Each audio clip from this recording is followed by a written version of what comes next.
Salam, sukacita saudara-saudaraku. Tuhan Yesus mengasihi kita semua. Jemaat Misi Kabar Baik, apa kabar, bagaimana? Tetap bersukacita kita setiap hari. Dan juga semua yang mendengarkan renungan singkat ini, salam buat kita semua. Saudara, kita memulai topik yang baru, ya, dengan suatu pertanyaan sederhana, tetapi ini mendasar bagi kita, penting bagi kita, bagi iman Kristen kita, saudara. Pertanyaannya adalah, mengapa kita harus percaya kepada Yesus Kristus? Sekali lagi, mengapa kita harus percaya kepada Yesus Kristus? Saudara, ada banyak alasan, jawaban yang bisa kita sampaikan. Dan memang, karena banyak, saya akan bagi beberapa bagian, saudara, berseri, dan kita mulai hari ini ya. Dan saya berharap supaya kita mengikutinya dengan serius. Bapa dalam surga, kami datang kepadamu, kami datang biarlah kami mendapat berkat yang luar biasa dari pengajaran, yaitu mengapa kami harus percaya kepada Yesus Kristus. Biarlah kami dituntun untuk belajar, untuk mengenal Engkau lebih lagi. Terima kasih. Di dalam nama Tuhan Yesus. Haleluya. Amin. Saudara, pelajaran ini bukan maksudnya kita menilai Yesus atau membandingkan dengan tokoh-tokoh agama lain. Iman percaya kita mengatakan Dia pribadi yang luar biasa. Dia pribadi yang tidak dapat dibandingkan dengan siapapun. Sebab Dia Maha Kuasa, Dia kudus, saudara.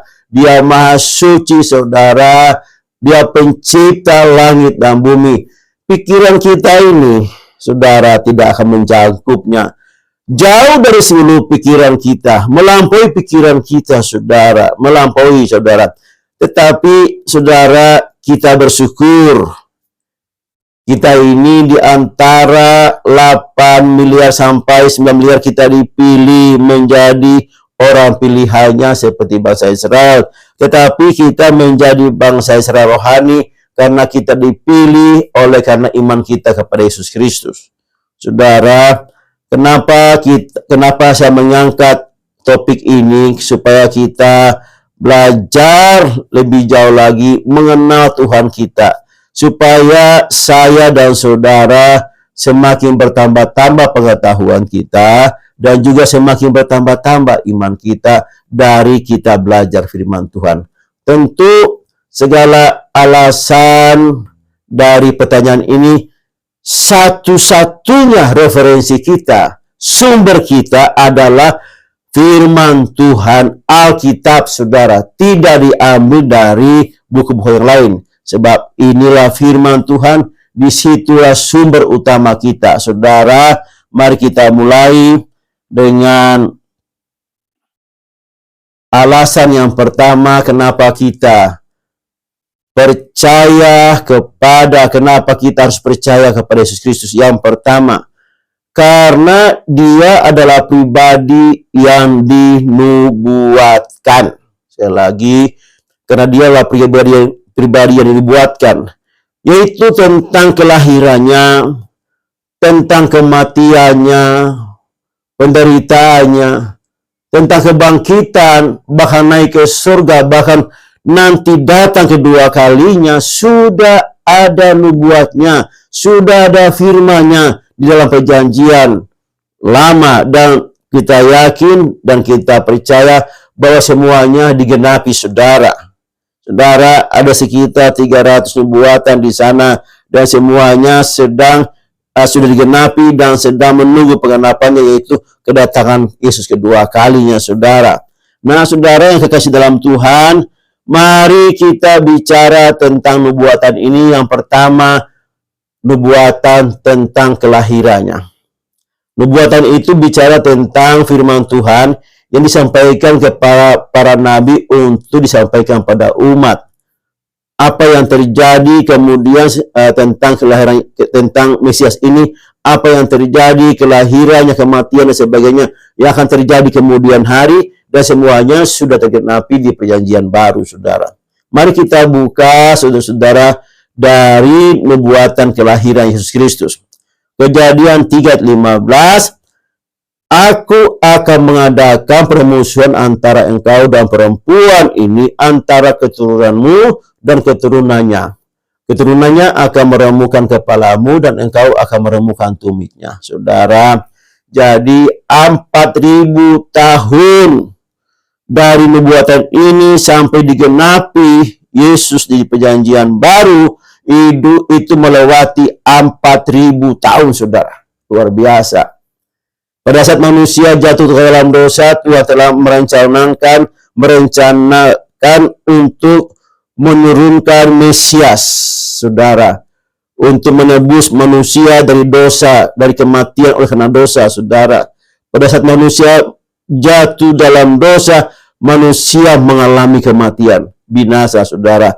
Oleh karena itu, Allah sendiri tidak mau manusia ini binasa.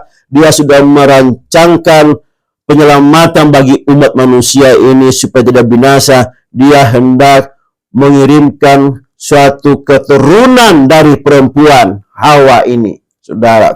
Dan kita lanjutkan, kemudian kita membaca Yesaya 7 ayat 14. Sebab itu Tuhan sendiri akan memberikan kepadamu suatu pertanda. Sekali lagi suatu pertanda. Sesungguhnya seorang perempuan muda mengandung dan akan melahirkan seorang anak laki-laki, dan ia akan menamakan dia Immanuel. Saudara, yang pertama Hawa tadi, kemudian sini semakin jelas perempuan muda sebagai pertanda, saudara, perempuan muda dan akan melahirkan seorang anak laki-laki yang namanya Immanuel. Haleluya. Saudara, jadi sudah semakin jelas. Kemudian mari kita membaca juga di Mika 5 ayat 2. Tetapi engkau, hai Betlehem Efratah, hai yang terkecil di antara kaum-kaum Yehuda, daripadamu akan bangkit bagiku seorang yang akan memerintah Israel, yang permulanya sudah sejak purbakala, sejak dahulu kala. Saudara, jadi pribadi ini sudah semakin jelas bahwa dia lahir di Betlehem Efratah. Di sanalah dia lahir.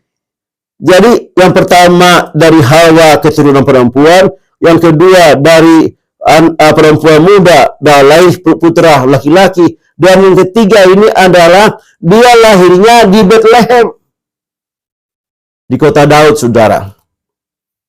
Kemudian yang berikutnya, yang keempat, Yesaya 9 ayat 6. Sebab seorang anak telah lahir untuk kita, seorang putra telah diberikan untuk kita. Lambang pemerintahannya ada di atas bahunya, dan namanya disebut Orang Penasihat Ajaib, Allah Perkasa, Bapa yang Kekal, Raja Damai. Wow, luar biasa, saudara.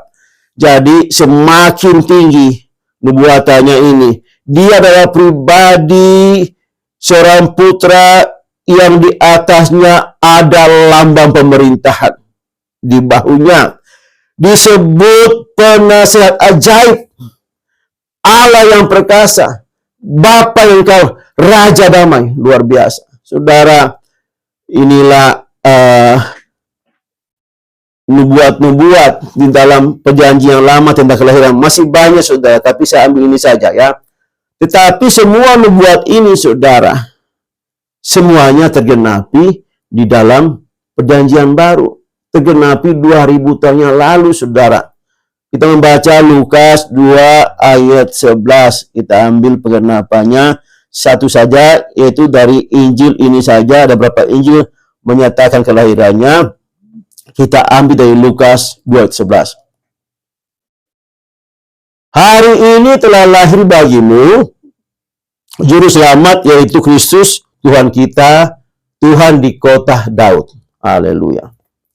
Jadi inilah penggenapannya. Nubuatan dari 4.000 tahun yang lalu terus berlanjut. Nubuatan itu oleh para nabi, disampaikan oleh para nabi kepada umat Kemudian terjadilah pengenapannya di dalam perjanjian baru. Kita membaca Lukas ini.